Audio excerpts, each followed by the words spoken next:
तो ये आकांक्षी कार्यक्रम, भारत सरकार का आकांक्षी जिला गिरिडीह को तो जरूर घोषित किया गया है, लेकिन गिरिडीह जिले की आकांक्षाओं को पूरा करने में भारत सरकार जो है वो फिसड्डी साबित हुई है। गिरिडीह की जरूर कल पहचान थी, झारखंड की पहचान है औद्योगिक रूप से, लेकिन आज गिरिडीह जिस जिले में हम, गिरिडीह की अगर थोड़ी बहुत चमक है, थोड़ी बहुत आजीविका है, तो वो सिर्फ और सिर्फ आज प्रवासी मजदूरों के कंधे पे गिरिडीह चल रहा है, ग्रामीणों पे चल रहा है। लेकिन अगर आप पिछले 8 साल हो गए, 8 साल के शासन को केंद्र के देख लें कि प्रवासी मजदूरों को आप छोड़ दीजिए, उनकी सुविधाओं, अंतर्राष्ट्रीय श्रमिकों की और भी परेशानियां हो तो छोड़ दीजिए कि वो अपने काम के शहरों पे जाएं और यहाँ आए, उनके लिए अगर एक ट्रेन की भी सुविधा हो तो यह भी आकांक्षा पूरी करने में वो फिसड्डी हुआ। आपकी योजना, आपकी सरकार कार्यक्रम के आज उद्घाटन के अवसर पर गिरिडीह पधारे हुए हमारे मुख्यमंत्री माननीय हेमंत सोरेन जी,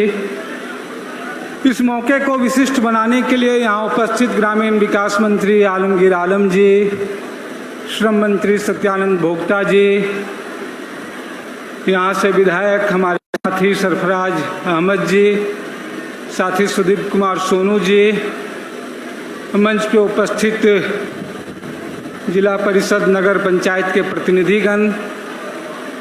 इस मौके में इस आयोजन की बेहतरी के लिए लगे हुए और राज्य से भी यहाँ आए हुए तमाम प्रशासनिक पदाधिकारीगण, तमाम विभिन्न पंचायतों के मुखियागण, पत्रकार बंधुओं और उपस्थित तमाम साथियों, निश्चित रूप से आज गिरिडीह जिले के लिए, हम सारे लोगों के लिए एक बेहतर अवसर है कि आपकी योजना, आपकी सरकार कार्यक्रम का उद्घाटन आज गिरिडीह से हो रहा है। और इस नाते ही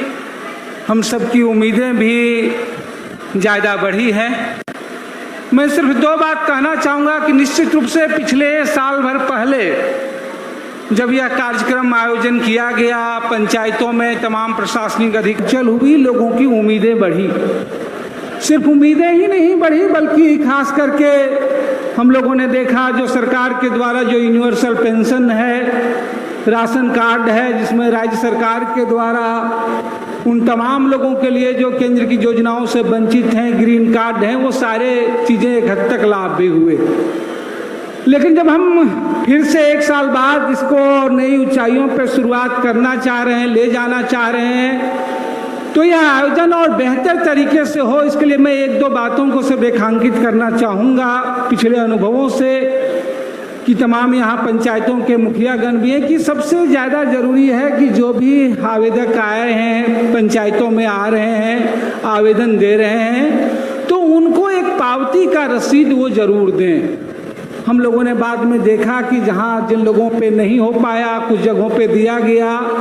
बाद में उनकी योजनाओं और उनके आवेदनों पे क्या अमल हो रहा है, वो थोड़ी परेशानियाँ प्रशासन के लिए भी, उनके लिए तो ये परेशानियाँ हुई है। इन देश क्षेत्रों में पहली बार साल भर पहले जब यह आयोजन किया गया था तो राशन कार्ड और सर्वजन पेंशन में तो आस्थिक सफलता मिली, लेकिन सबसे ज़्यादा आशा लगी वो अंचल कार्यालयों से। माननीय मुख्यमंत्री जी हैं, ग्रामीण विकास मंत्री हैं, तो हमारा यह अनुरोध होगा कि इस बार यह जो आयोजन हो रहा है तो सबसे ज़्यादा परेशानियां हैं अंचल से और भूमि संबंधी सवालों को लेकर के। इस बार जब आप मॉनिटरिंग करें, इस बार जब प्रशासनिक अधिकारी करें, तो इस मोर्चे की ओर पे विशेष ध्यान दें। अब जब 1 साल के बाद यह पुनः आयोजन हो रहा है तो जाहिर सी बात है, जब आप पंचायतों पे जाएंगे तो हो ही सकता है ग्रामीण हैं, बाकी हैं, अपने प्रतिनिधियों से, सरकार के लोगों से पूछेंगे उनके आयोजन में उनके क्या हुए, उनके कुछ सवाल रहे, कुछ सवाल भी टकराएंगे। तो वो ये ज़्यादा ज़रूरी है कि जो भी प्रशासनिक अधिकारी, पंचायत प्रतिनिधि हैं, कि धैर्य से उनके सवालों को सुने और जवाब दें।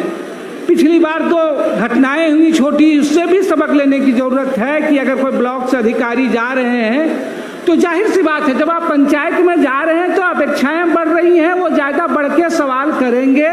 तो उनके के लिए हम लोगों ने देखा कि भारत सरकार के द्वारा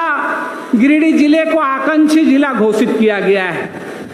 लेकिन सच देखें आप, चाहे वो ग्रामीण विकास हो, तमाम आइनों में देखें तो ये आकांक्षी कार्यक्रम भारत सरकार का आकांक्षी जिला गिरिडीह को तो जरूर घोषित किया गया है,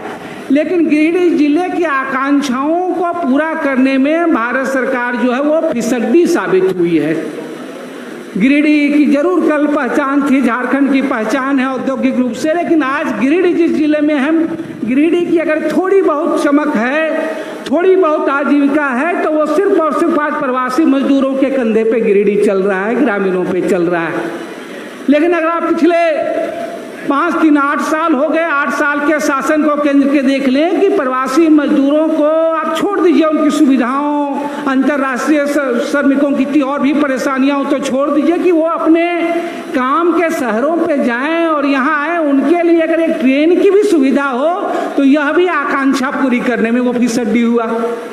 जिस गिरिडीह जिले को पहले उग्रवाद प्रभावित में था, एपी में था, आकांक्षी था, उस ग्रामीण विकास में अगर आप देखेंगे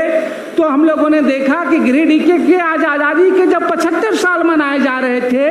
तो 350 से ज़्यादा गांव एक भी तरफ से सड़कों से जुड़े हुए नहीं हैं। पिछले 2 सालों में हम लोगों ने कवायद करके सूची भेजी, राज्य सरकार ने भी ये स्वीकार किया, राज्य सरकार ने भी बाकायदा पत्र लिखा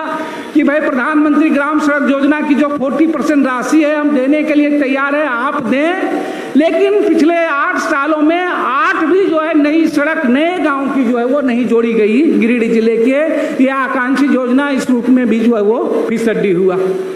आप प्रधानमंत्री आवास का भी देखें तो उसमें भी जो है सबसे कम जो है वो सबसे ज़्यादा परेशानी और सबसे ज़्यादा लोग वंचित हैं। मैं संक्षेप में, चूंकि माननीय मुख्यमंत्री जी का इस कार्यक्रम में मैं 2 बातें कहूँगा। ग्रामीण विकास मंत्री यहाँ पर हैं कि ये 350 गांव जो सड़क से वंचित हैं आज़ादी के 75 साल के बाद भी गिरिडीह में, जबकि उसी कैटेगरी के राज्य के दूसरे जिलों में हुआ, तो आप गिरिडीह के लिए कम से कम भारत सरकार तो नहीं दे रही है। राज्य सरकार मुख्यमंत्री ग्राम सड़क योजना से विशेष पैकेज दे, वो बेहतर हो और लोगों को मिले। हमारे बीच इस मौके पे श्रम मंत्री जी यहाँ पर हैं।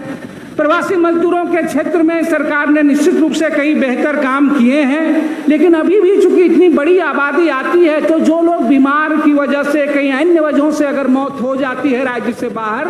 दुर्घटनाओं में मौत के लिए तो लाने के लिए सरकार खर्च वहन कर रही है, लेकिन वो बीमार होकर के जो मौत हो रहे हैं उनके 100 पहुंचना उनके घरों तक अभी भी दुभर है। तो इस पे सरकार विस्तार करे ताकि उन लोगों के भी 100 उनके परिजनों तक जो है वो पहुंच सके, वो बेहतर है। राशन के मसले आ रहे हैं। मैं एक अंतिम सवाल की ओर सिर्फ ध्यान दिलाना चाहूँगा कि गिरिडीह जिले में अभी 208 अनुज्ञप्तिधारियों को जो है वो निलंबित किया गया। जाहिर सी बात है जिन आरोपों पे वो 208 रद्द हुए हैं वह अधिकारियों के मिली भगत के बगैर जो है वो नहीं हो सकता है कि समय पे आवेदन नहीं देना, गलत एंट्री हुआ, बैकडोर हुआ, तो उसके लिए जवाबदेह अधिकारी हैं, उन पे कार्रवाई किए बगैर सिर्फ 208 अनुज्ञप्तिधारियों को करना, तो जाहिर सी बात है कि इस गड़बड़ियाँ जहाँ से चिन्हित हुई वो सारी चीज़ें बेहतर नहीं हो सकती। और पीडीएस के संदर्भ में चूंकि जब आप राशन दे रहे हैं तो ये जरूरी है, तो मुझे लगता है माननीय मुख्यमंत्री जी इस पे संज्ञान लेंगे और आज लेकर के कि जो उसके लिए दोषी पदाधिकारी हैं, गलत तरीके से हुआ, अगर आप कह रहे हैं गलत हुआ है तो उनके ऊपर भी ठोस कार्रवाई हो। और अंतिम रूप से मैं एक बार फिर से धन्यवाद देते हुए कि इसे आयोजन दूसरा जो सरकार के 3 साल पूरे होने पर हो रहा है और बेहतर हो, और गिरिडीह जिले के इन आकांक्षाओं को राज्य सरकार से लोगों की उम्मीदें हैं। जो आकांक्षी जिला का सिर्फ ढिंढोरा फूट के भी भारत सरकार नहीं की है, सड़क, प्रवासी मजदूर, पुनार नहर के संदर्भ में ये राज्य सरकार से और बेहतर उम्मीदें हैं, वो करेंगी। इसी के साथ एक बार फिर से आप सभी को धन्यवाद, शुक्रिया। बहुत बहुत धन्यवाद करती हूँ माननीय विधायक बगोदर आदरणीय श्री विनोद कुमार सिंह सर का आपके विचारों के लिए। और साथियों, अब एक ऐतिहासिक दिन के गवाह बन रहे हैं हम और आप। माननीय मुख्यमंत्री जी के नेतृत्व में आपकी सरकार है, ये आप